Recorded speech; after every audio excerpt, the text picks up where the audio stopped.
The thing to point out is that it doesn't matter what culture we come from. I'm from the German tribe, and the people in my family and my great-great-great-grandfathers and grandmothers lived on the land too. They had a great love for it. And this relationship with the environment that sustains us goes beyond cultural borders, goes beyond state borders, country borders. There is no borders. Because this relationship is written into our DNA, and each and every one of us in this room. And you don't have to belong to a certain group to have this knowledge, right? And so the Industrial Revolution in modern society has cut our relationship with the land. It's that relationship that we seek to rekindle and teach our children and actually teach ourselves for those of us who've lost life skills. So I'm encouraging everyone to know that we all have these abilities. What we're up against now, I'm just going to flesh this out a little bit and then tell you what Bill and I have done with the rights of nature. Two things: systemic violence. There's violence in every layer of our society. And until we can admit that we're surrounded by layers of violence, cultural, spiritual, gender violence, economic violence, environmental violence, unless we can start to point out this systemic violence, it doesn't matter who we're pointing a finger at as being an actor of that violence unless we realize that violence exists. So we have to do that. We also have to realize it doesn't matter who you are when you make your choice, which worldview you aspire to. Now, some people will say there's more than two, but I'm just going to simplify this. There's a worldview that we have a relationship with our environment, a relationship with each other, and a relationship with ourselves. The other worldview is everything is to be exploited.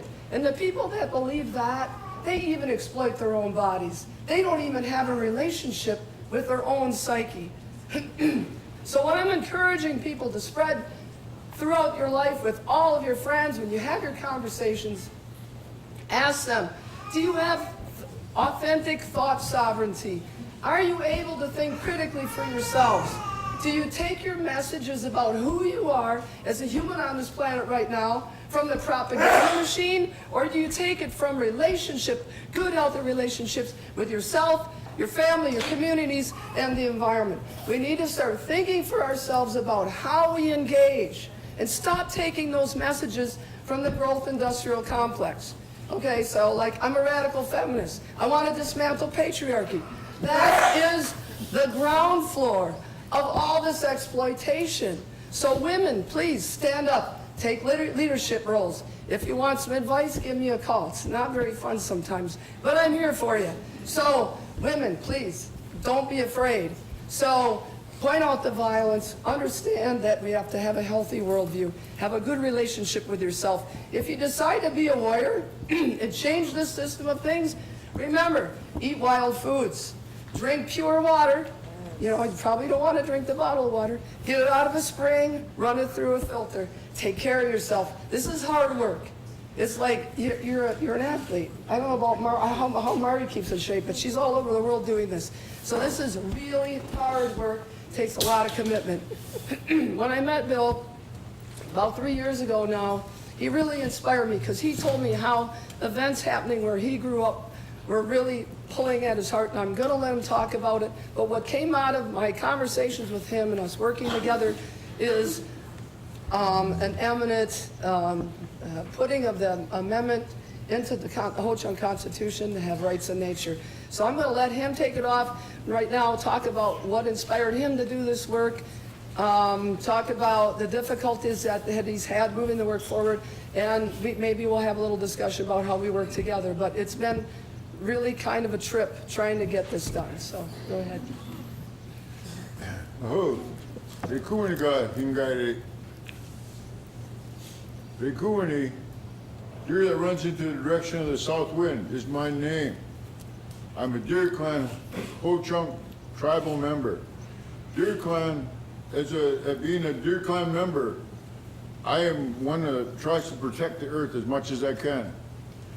And I saw cranberry growers, ocean spray, come into our lands, buy up and start building cranberry marshes and start spraying 10-10-10, 10-10-20, 10-30.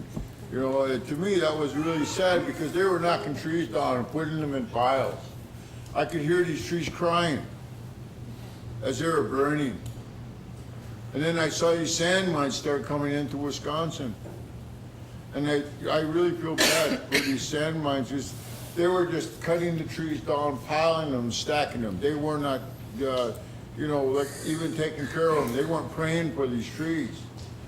I was always taught to pray for the trees, and pray for the plants, pray for the medicines. To see this here destruction was really sad. And then it was a lot of things. This pipeline that goes through Wisconsin. We have the largest corridor, oil corridor in Wisconsin by Enbridge. And I ended up getting so ticked off, I walked from Illinois all the way up to Superior. 33 days on that pipeline I walked. And then in that process, I found an area in the middle of Wisconsin that had what looked like a mound. I poured tobacco and prayed for that.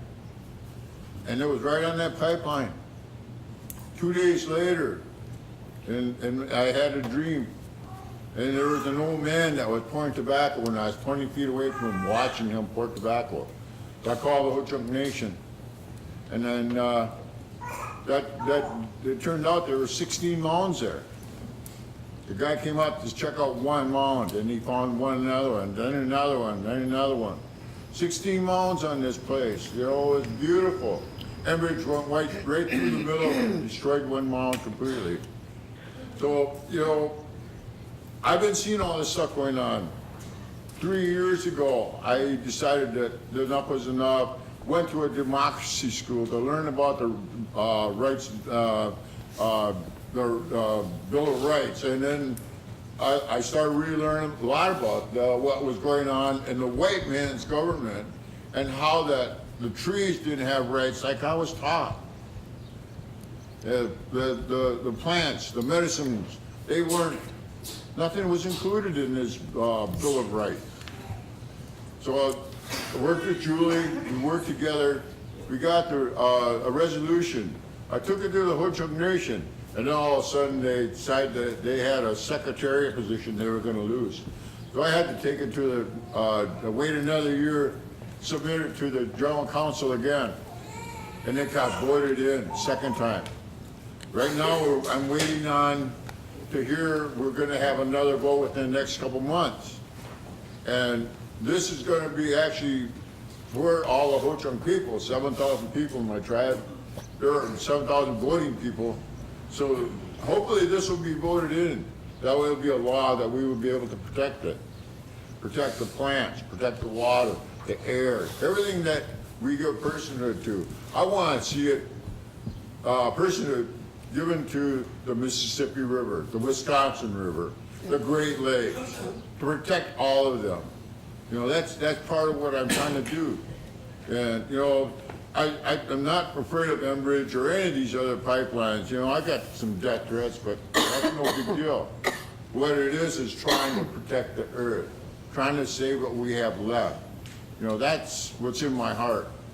And that's why I feel that can happen. I really just want to let people know that we can do this. We can stand up against this government. We can stand up against any corporations. Take their rights away. We have a right to go out and have wild food if we want. That's what I do at home, is I teach wild foods. I go out there and I take school kids, show them what wild parsnip and how to handle it. So you don't end up with burns. Tea, wintergreen tea. I love wintergreen tea in the morning. It's amazing. There's so many good things out there. I have 7 springs on one hillside at my place where I take care of. I don't own it. I take care of it.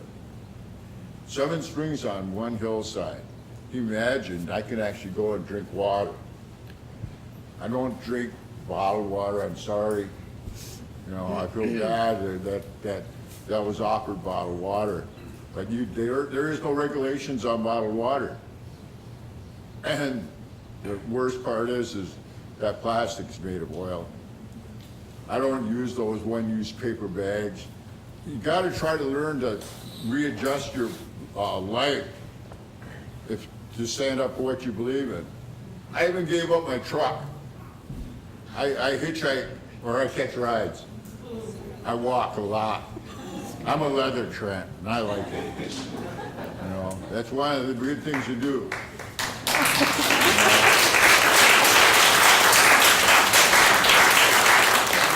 So with that, that's where I'm at. That's what I want to see our nation be able to use the rights of nature, be able to protect everything that's out there, the trees, the plants, the winged, the four-legged, even those little cute little snakes that go moving around. You know, I'll just jump and get the heck out of the way, you know. So one of the things people have asked us when we go around and Bill's going around and saying we'd like to do this is his tribal members are asking, well, how's this even going to work? How are we going to enforce this? And you know, people are governed by laws because they allow themselves to be governed by laws. And I feel that if a tribe really wants to stand behind this kind of work, then you can enforce this. Find a way to do it. Use your police force, whatever. And then how to write the administrative rules or operationalize that, that's going to be whichever tribe is doing it. They're going to have to figure out what that looks like for them. But it's essentially standing up for what you've already known. I mean, this is no new concept. The concept of having a relationship with an environment has existed since the beginning of human existence. So you're just really revisiting what indigenous people all over the world already know, but putting it in a shape or a form that can actually help the situation, you know, what's going on in the world right now.